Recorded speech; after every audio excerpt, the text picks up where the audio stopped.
So I often title my sermons after usually indie rock songs or songs from my past. I like to have a playlist going on, but for this sermon I'd like to tell you the title of this one because I have a feeling, just an inkling, that we have some John Denver fans out in this congregation.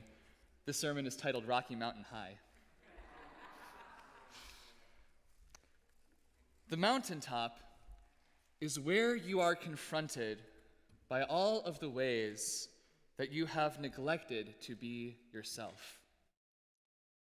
I discovered this as I hiked up to Gem Lake in Rocky Mountain National Park with a group of students from the Lutheran Campus Ministries of the Twin Cities, where I interned during my first year of seminary. We were down in Denver for a service trip during spring break, and we had a vacation day up in Estes Park. And so we chose to take a hike in the beautiful mountain trails and found one on this trail up to Gem Lake. Now, despite only being a few years out of adolescence, these college students, like most college students, were determined to present themselves as full adults. Even before the campus ministers, they felt pressured to demonstrate how they had everything together, how their futures were fully planned out, and how mature they were. I wouldn't know anything about being like that. So at the beginning of our Rocky Mountain adventure, much of the conversation between our hiking crew was about their various projects and studies that would secure them internships that would lead to doctoral degrees or well-paying jobs. The conversation was formal, impersonal, a performance. But this performance faded away with each foot of elevation we gained on the trail. A quarter of the way up the mountain, as these college students began to feel the distance from their academic pressures and felt free to be kids again, they began talking about their favorite fictional characters and started assigning each other Star Wars characters that fit their personalities, like walking versions of a BuzzFeed quiz. After discovering these movie series as a shared interest, but halfway up the mountain, they stopped to pose for silly pictures after discovering a boulder that overlooked the town of Estes Park. 3/4 of the way up the mountain, childlike wonder turned into childlike reflection.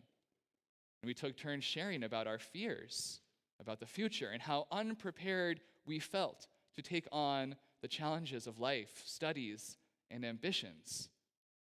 We had found the trust and the confidence, or perhaps we had lost the fear to admit our insufficiency. And then we reached the top of the trail, gazed upon the sparkling water of Gem Lake, and encountered the presence of God. Because there is no way to look at the world from the top of a mountain and not see divine presence written across all of creation.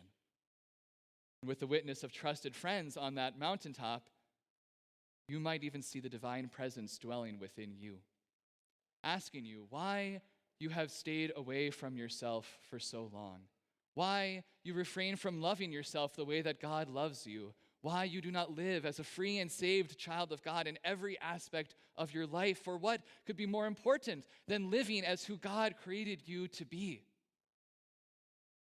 The sensible answer, of course, is that you cannot be yourself because of the terrifying limitations of social pressures, physical and emotional safety, affordability, prejudice, and oppression, all very real reasons to do what you need to do to keep yourself alive in a stressful world.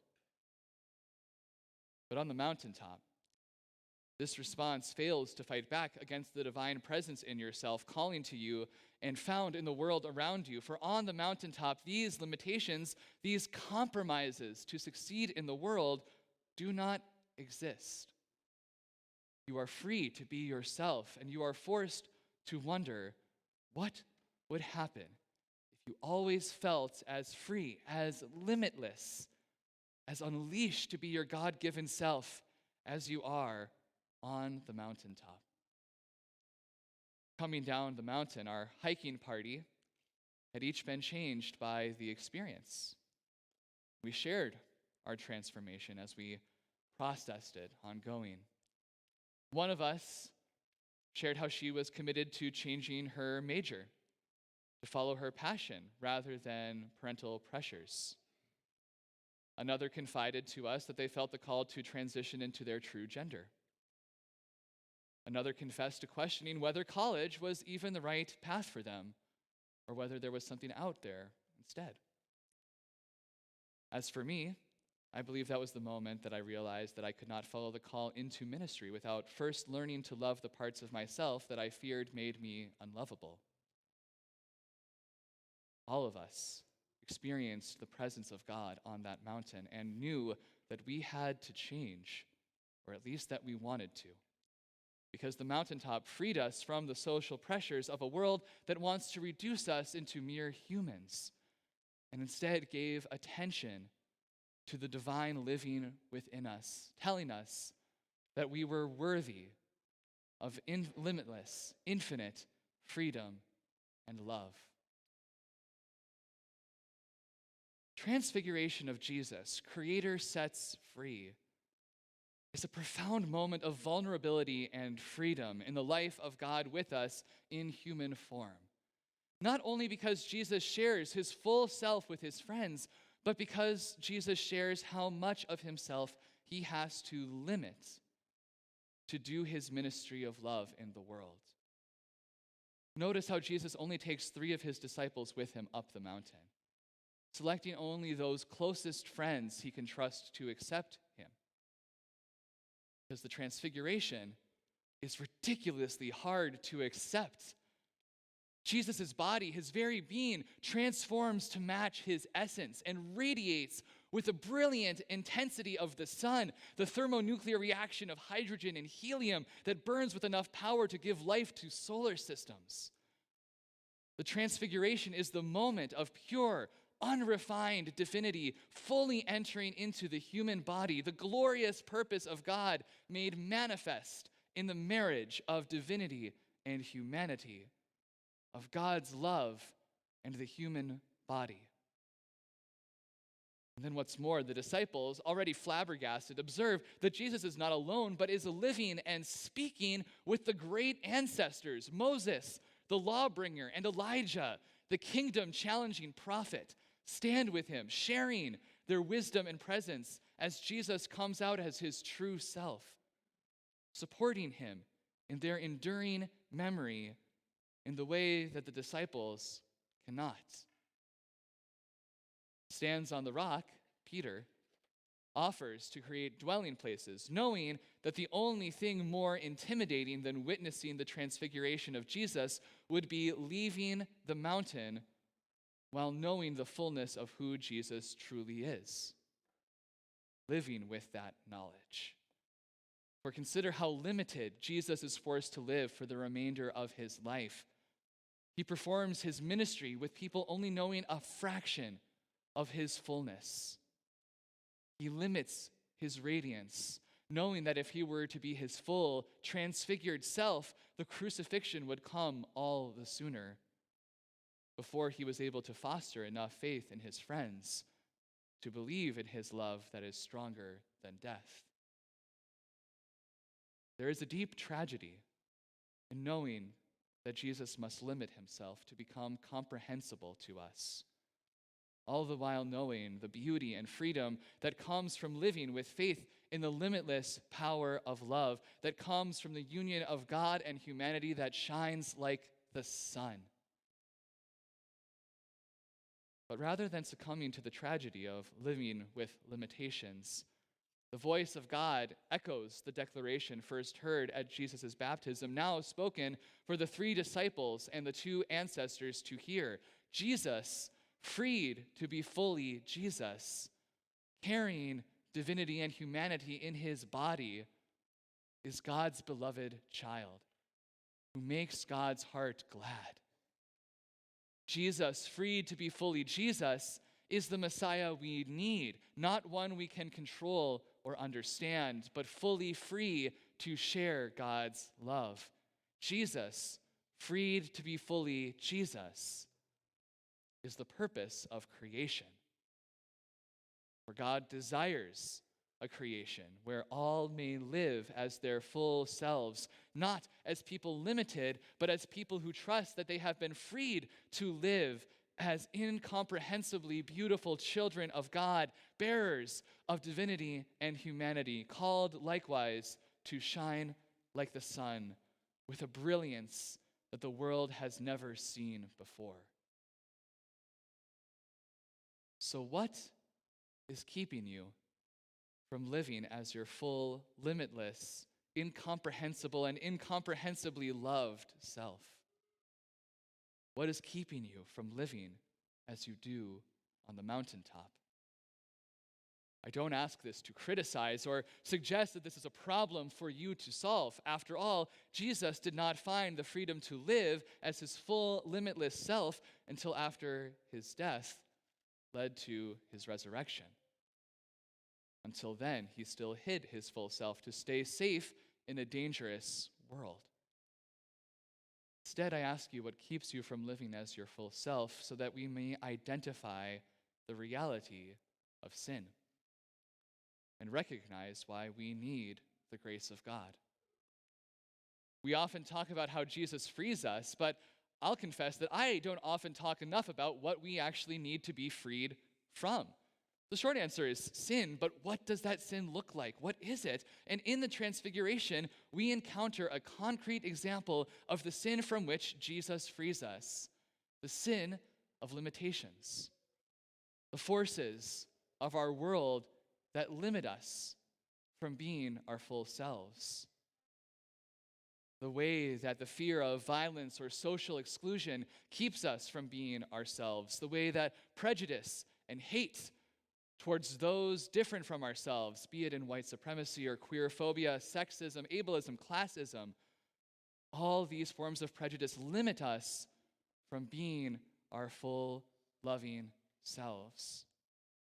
Any force that makes us prioritize conformity over letting our true selves radiate as brilliantly and as powerfully as Jesus did upon the mountaintop, that is the presence of sin, a reason why we need the grace of Jesus Christ to live as our God-created selves. But grace, that concept that tells us that God created us to live our full and true selves and to be ourselves without limits, is hard to believe in and harder to share. At a conference I attended recently, I heard Vance Blackfox, the director of Indigenous Ministries and Tribal Relations in the ELCA, declare that Lutherans are some of the most selfish people because they have this amazing theology, this amazing belief that we are saved by grace through faith and not by works. We are saved purely by the grace of Jesus Christ alone. But we don't share it. We're not talking about it all the time. And I suspect that this is because those of us in Lutheran spaces rarely trust this message ourselves. We believe the message of a world more than the message of grace, when the world tells us that grace, the mountaintop, the transfiguration are fantasies, vacations, not real life. Because in the real world, you need to conform to get by. You need to reduce who you are, make yourself small to be who the world will allow you to be. The sin of limitations is just reality. There is no overcoming reality. But the message of grace from the God who created the world, who manifest in Jesus, lived for you, died for you, and rose for you, so that you may live as a perfectly free and loved child of God, declares that you are not meant to be only who the world allows you to be. You were created to be who God created you to be. In simpler words, you are enough, exactly as you are. You are free to live into the fullness of who you are because God's love made you. Jesus' grace has saved you. The Holy Spirit lives in you, and you are enough. But it so rarely feels like enough. The pressures of the world, the pressures of sin are hard to overcome. Even knowing that grace has saved us to be ourselves, this does not change the fact that much of the world does not feel like a safe place to be ourselves. But we have each other. Jesus did not go to the mountaintop alone. He took his closest friends so that they could create a space for him to be his full self, even as he had to come down from the mountain and hide from the world to do his ministry. And Jesus took comfort in the presence of his ancestors, those who had come before, who would celebrate in the company of one such as him, who delighted in his full self. I am not able to be my full self everywhere I go. I suspect that I am not alone. But I have groups of people, family members, trusted friends, beloved communities where I can let my full self shine. And I try to take strength, find grace in those moments, in those memories. And I have mountaintop experiences like the Rocky Mountain highs or the metaphorical mountaintops like choir concerts, great conversations where I felt like my full God-given self, limitless in my own humanity and divinity. So I encourage you, treasure the mountaintop experiences. Don't be afraid to seek them out. Help people find and identify their mountaintop moments. Create spaces that allow people to know that they have the freedom to be their limitless, God-created selves. After all, isn't that why we have the church? Let us not be selfish with the gift of grace we have been given. Let us trust in the grace of Jesus' transfiguration that shows us that the fulfillment of God's hope is found when we allow each other to believe that we are beloved children of God in whom God is well pleased. So now, after we've considered what keeps us from being our full selves, I encourage you to identify what does allow you to be your full self. Where do you experience the grace of God that transfigures us into recipients of Christ's limitless grace? And how can those experiences, places, people, memories, ancestors invite us to share our full selves with more courage, to invite other people to trust that God has created them to be everything that they are, and that by God's grace, they and you are enough.